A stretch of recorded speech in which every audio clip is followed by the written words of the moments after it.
श्रीगणेशाय नमः। उमामहेश्वरस्तोत्रम् नमः शिवाभ्यां नवयौवनाभ्यां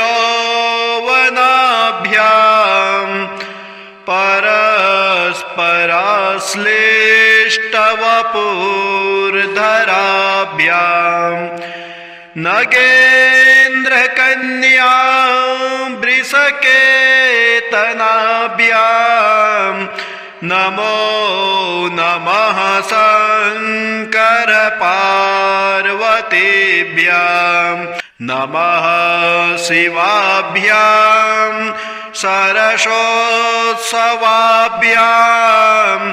नमस्कृताभीष्टवरप्रदाभ्यां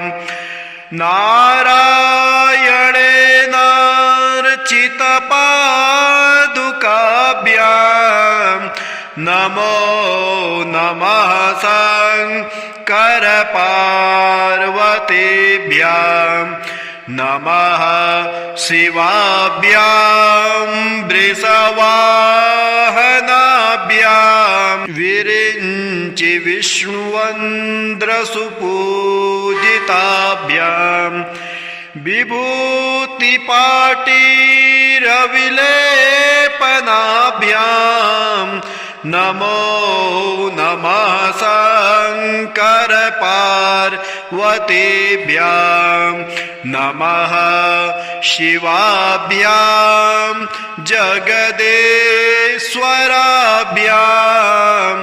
जगत्पतेभ्यां जय विग्रहाभ्यां जम्बारिमुख्यैरभिवन्दिताभ्यां नमो नमः शंकर पार्वतीभ्यां नमः शिवाभ्यां परमौषधाभ्यां पञ्चाक्षरे पञ्जररञ्जिताभ्यां प्रपञ्चसृष्टिस्थितिसंहृताभ्यां नमो नमः शंकर पार्वतीभ्यां नमः शिवाभ्यां अतिसुन्दराभ्यां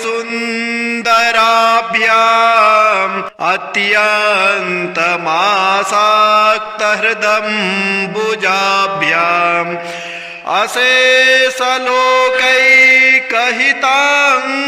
अशेषलोकैकहिताङ्कराभ्यां नमो नमः शंकर पार्वतीभ्यां नमः शिवाभ्यां कलिनाशनाभ्यां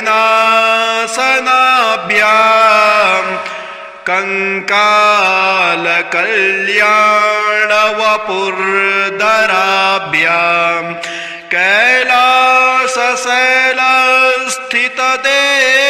कैलासशैलस्थितदेवताभ्यां नमो नमः शंकर पार्वतीभ्यां नमः शिवाभ्यामशुभापहाभ्यां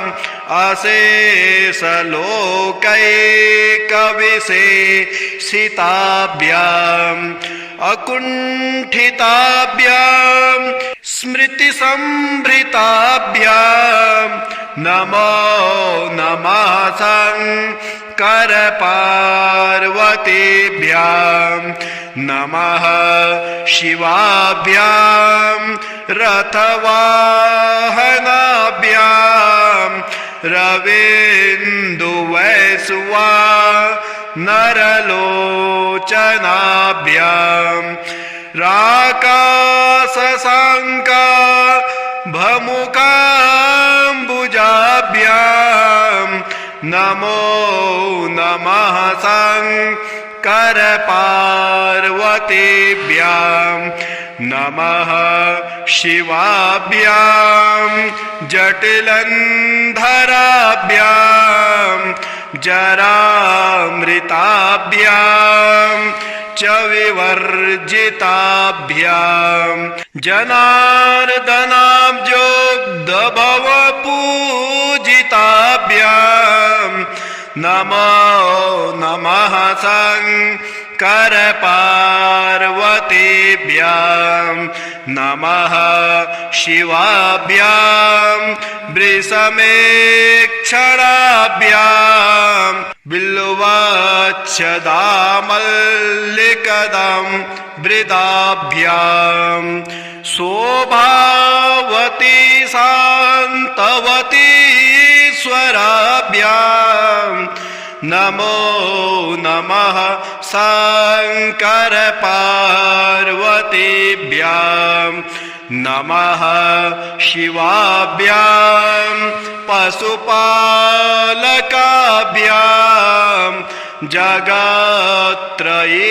जगत्त्रयीरक्षण बद्धहृदाभ्याम्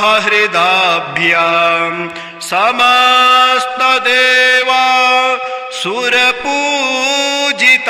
सुरपूजिताभ्याम्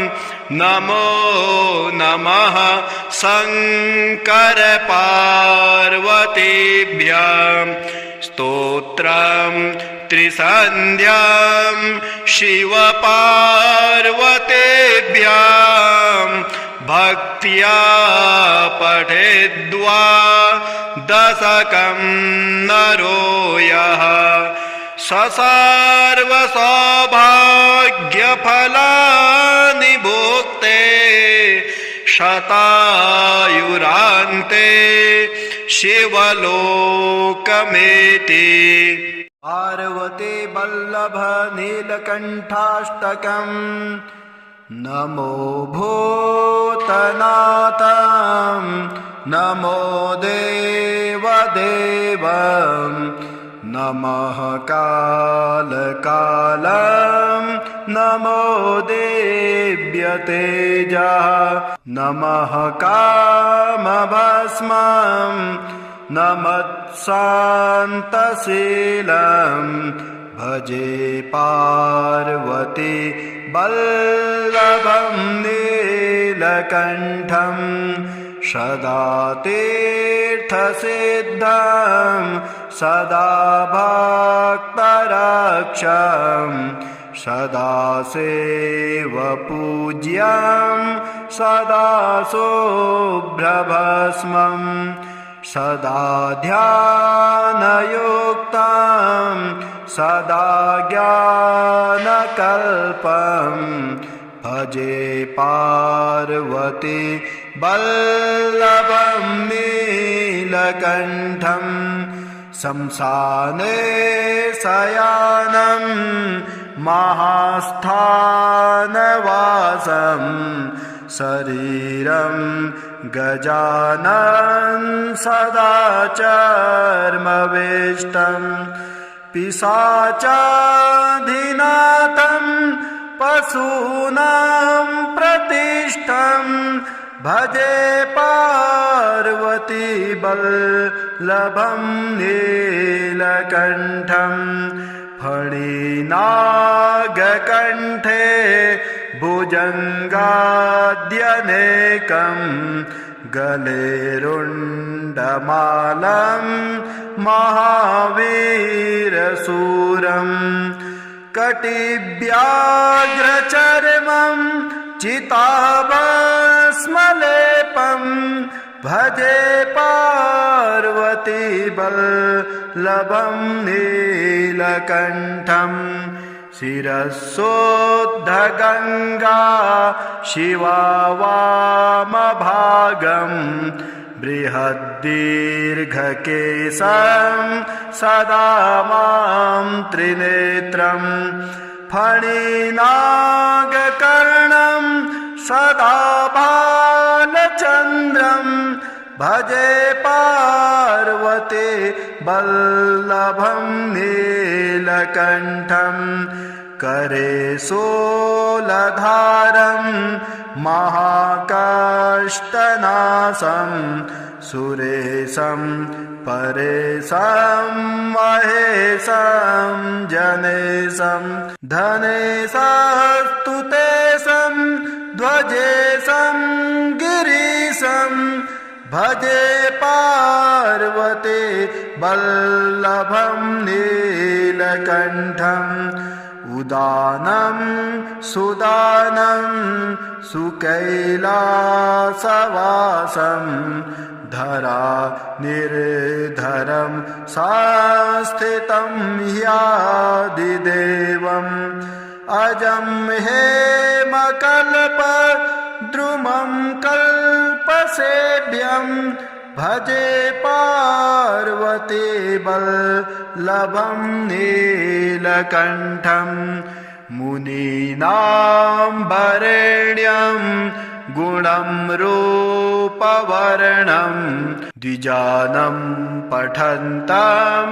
शिवं वेदशास्त्रम् अहो दीनवत्सं कृपालुं शिवं तं भजे पार्वती वल्लभं नीलकण्ठम् सदा भावनातं सदा सेव्यमानं सदा भक्तिदेवं सदा पूज्यमानं मया तीर्थवासं सदा सेव्यमेकं भजे पार्वती वल्लभं नीलकण्ठम् भजे पार्वती वल्लभं नीलकण्ठम् ॐ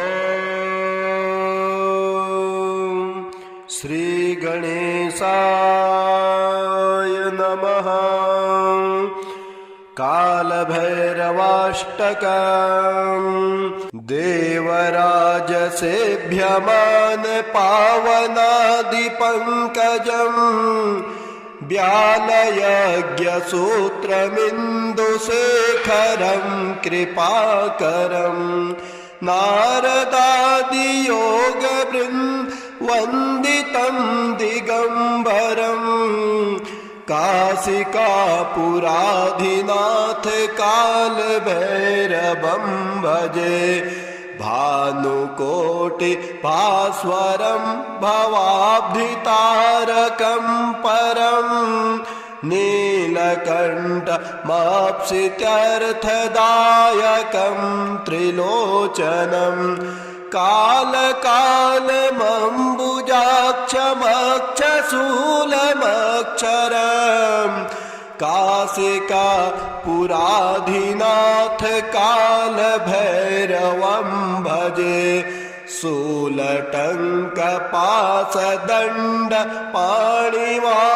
शूलटङ्कपाशदण्डपाणिवादिकारणं श्यामकायमादिदेवमक्षरं निरामयं भीमविक्रमप्रभो विचित्रताण्डवप्रियं काशिकापुराधिनाथ कालभैरवं भजे मुक्तिदायकं प्रशस्तचारविग्रहं भक्तवत्सलं स्थितं समस्तलोकविग्रहं विनिक्रमणमनोज्ञहेमकिङ्किणीं लसत्कटे काशिकापुराधिनाथ कालभैरवं भजे धर्मसेतुपालकं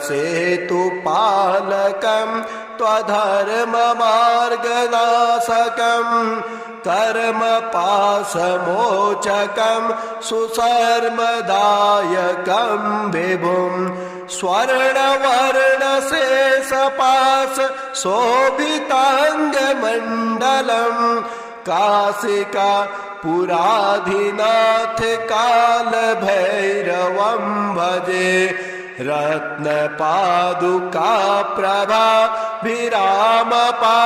रत्नपादुकाप्रभाभिरामपादयुग्मकं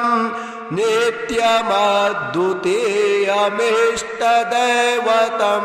निरञ्जनं मृत्युदर्पणासनं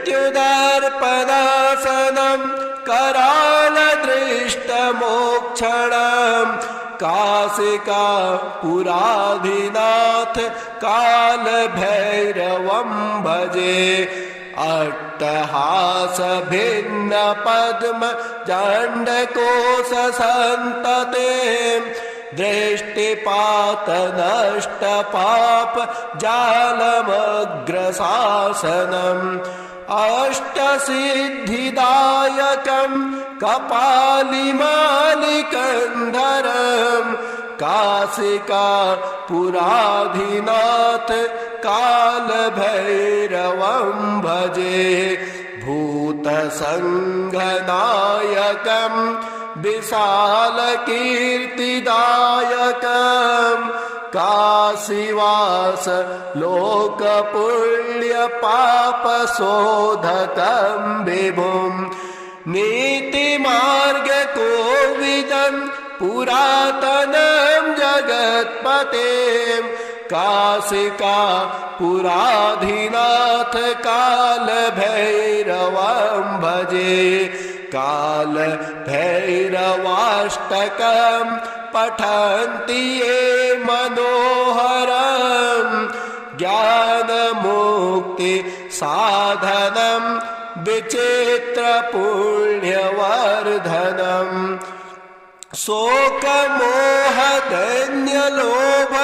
कोपतापनाशनम् प्रयान्ति कालभैरवाङ्घ्रिसन्निधिं नरां ध्रुवम् प्रयान्ति कालभैरवाङ्घ्रिसन्निधिं नरां ध्रुवम् ते प्रयान्ति कालभैरवाङ्घ्रिसन्निधिं ध्रुवम्। ॐ श्रीगणेशाय नमः। उमामहेश्वरस्तोत्रम् नमः शिवाभ्यां नवयौवनाभ्यां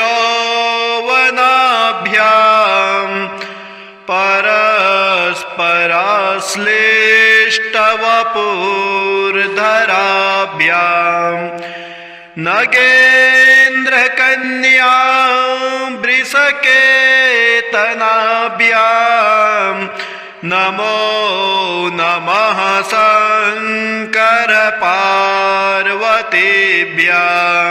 नमः शिवाभ्यां सरसोत्सवाभ्यां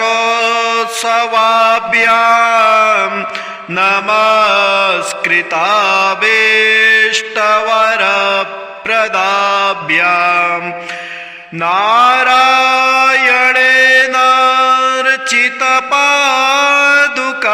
नारायणेनार्चितपादुकाभ्यां नमो नमः शङ्कर पार्वतीभ्यां नमः शिवाभ्यां वृषवाहनाभ्यां विरिञ्चि विष्णुवन्द्रसुपूजिताभ्यां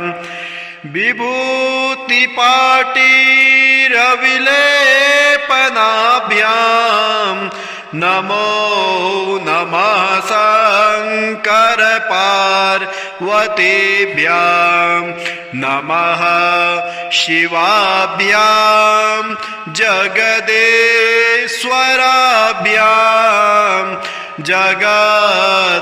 जगत्पतेभ्यां जय विग्रहाभ्यां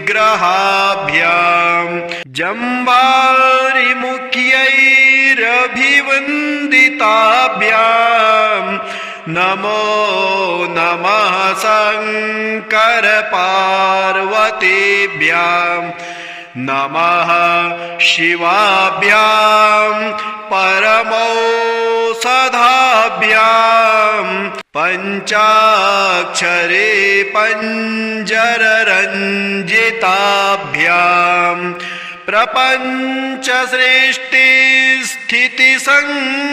प्रपञ्चसृष्टिस्थितिसंहृताभ्यां नमो नमः शङ्कर पार्वतीभ्यां नमः शिवाभ्याम्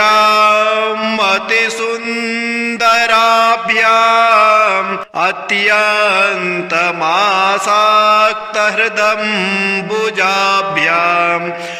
अशेषलोकैकहिताङ्कराभ्याम् नमो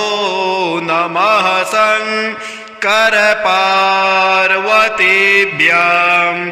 नमः शिवाभ्याम् कलिनासनाभ्याम्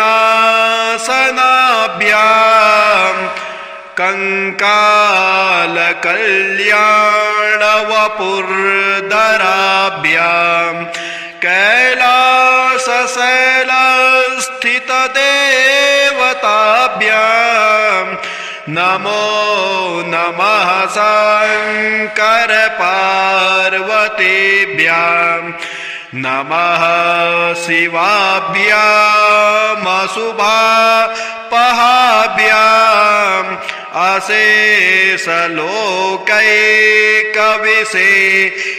अशेषलोकैकविशेषिताभ्याम् अकुण्ठिताभ्याम् स्मृतिसम्भृताभ्याम् नमो नमः शङ्करपार्वतीभ्याम् नमः शिवाभ्याम् रथवाहनाभ्याम्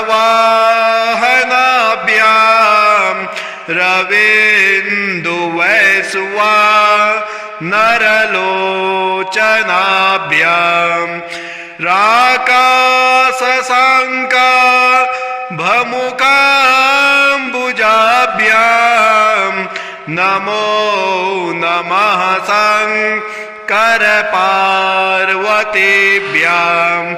नमः शिवाभ्याम्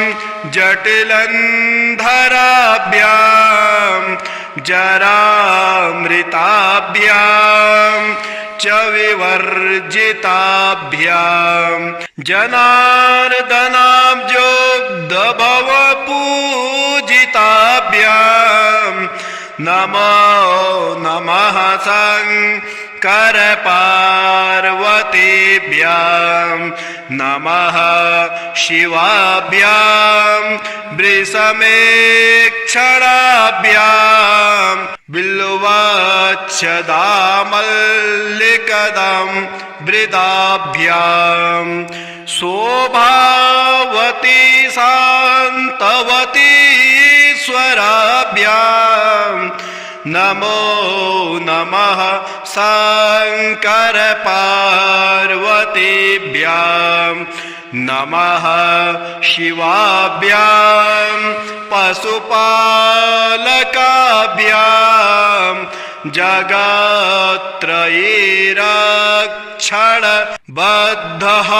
जगत्त्रयीरक्षणबद्धहृदाभ्याम् समस्तदेवा सुरपूजिताभ्याम् नमो नमः शङ्करपार्वतीभ्याम् स्तोत्रम् त्रिसन्ध्याम् शिवपार्वतीभ्याम् भक्त्या पठेद्वा दशकम् नरो यः सर्वसौभाग्यफलानि भुक्ते शतायुरान्ते शिवलोकमेति। ॐ श्रीगणेशाय नमः। कालभैरवाष्टकम् देवराजसेभ्यमान पावनादिपङ्कजम् व्यालयज्ञसूत्रमिन्दुशेखरं कृपाकरं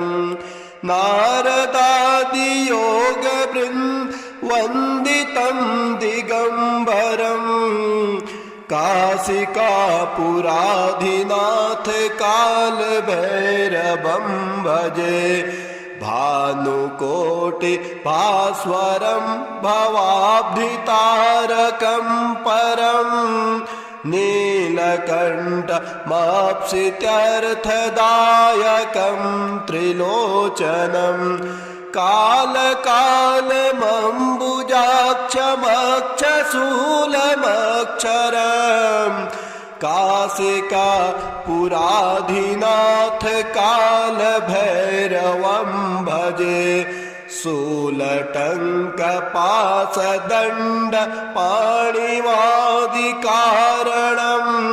श्यामकायमादिदेवमक्षरं निरामयम् भीमविक्रम प्रभो विचित्रताण्डवप्रियं काशिका पुराधिनाथ कालभैरवं भजे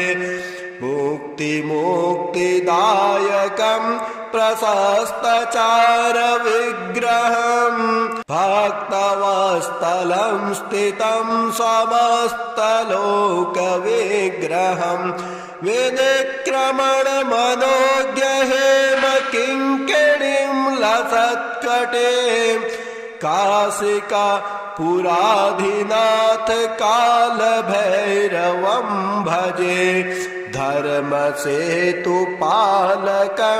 त्वधर्ममार्गनाशकं कर्मपाशमोचकं सुशर्मदायकं विभुं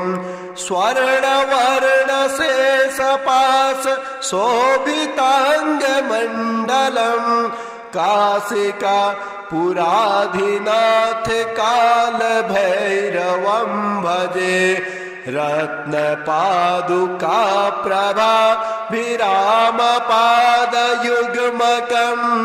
नित्यमद्वितीयमिष्टदैवतं निरञ्जनं मृत्युदर्पणासनं करालदृष्टमोक्षणं काशिका पुराधिनाथ कालभैरवं भजे अट्टहास भिन्न पद्म जण्डकोशसन्तते दृष्टिपात नष्ट पाप जालमग्रशासनम् अष्टसिद्धिदायकं कपालिमालिकन्धरं काशिका पुराधिनाथ कालभैरवं भजे भूतसङ्घनायकं विशालकीर्तिदायकं काशीवास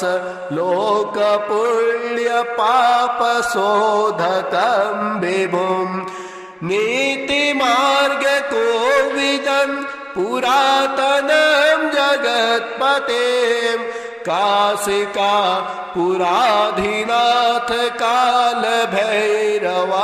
भजे कालभैरवाष्टकं पठन्ति ये मनोहरं ज्ञानमुक्ति साधनं विचित्रपुण्यवर्धनम् शोकमोहदैन्यलोभ कोपतापनाशनम् प्रयान्ति कालभैरवाङ्घ्रिसन्निधिं नरां ध्रुवं प्रयान्ति कालभैरवाङ्घ्रिसन्निधिं नरां ध्रुवं ते प्रयान्ति कालभैरवाङ्घ्रिसन्निधिं ध्रुवम् पार्वती वल्लभ नीलकण्ठाष्टकम् नमो भूतनाथं नमो देवदेवं नमः कालकालं नमो देव्यतेजः नमः कामभस्मं नमत्शान्तशीलं भजे पार्वती वल्लभं नीलकण्ठं सदा तीर्थसिद्धं सदा भक्तरक्षं सदा सेवपूज्यं सदा शुभ्रभस्मं सदा ध्यानयुक्तं सदा ज्ञानकल्पं भजे पार्वती वल्लभं नीलकण्ठं शंसाने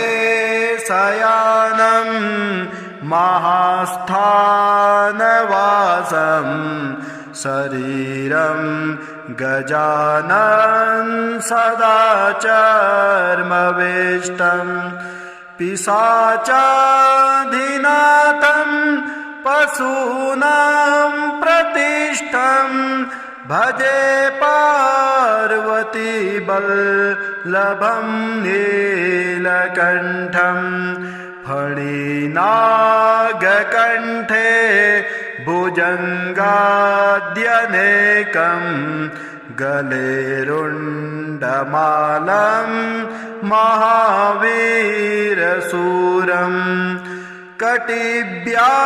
कटिव्याघ्रचर्मं चिताभस्मलेपं भजे पार्वती वल्लभं नीलकण्ठं शिरसोद्धगङ्गा शिवा वामभागं बृहद्दीर्घकेशं सदा मां त्रिनेत्रं फणिनागकर्णं सदा बालचन्द्रं भजे पार्वती वल्लभं नीलकण्ठं करे शूलधारं महाकाष्ठनाशं सुरेशं परेशं महेशं जनेशं धनेशस्तुतेशं ध्वजेशं गिरीशं भजे पार्वती वल्लभं नीलकण्ठं उदानं सुदानं सुकैलासवासं धरा निर्धरं संस्थितं ह्यादिदेवम् अजं हेमकल्पद्रुमं कल्पसेभ्यं भजे पार्वती वल्लभं नीलकण्ठं मुनीनां वरेण्यं गुणं रूपवर्णं द्विजानं पठन्तं शिवं वेदशास्त्रम् अहो दीनवत्सं कृपालुं शिवं तं भजे पार्वती वल्लभं नीलकण्ठं सदा भावनाथं सदा सेव्यमानं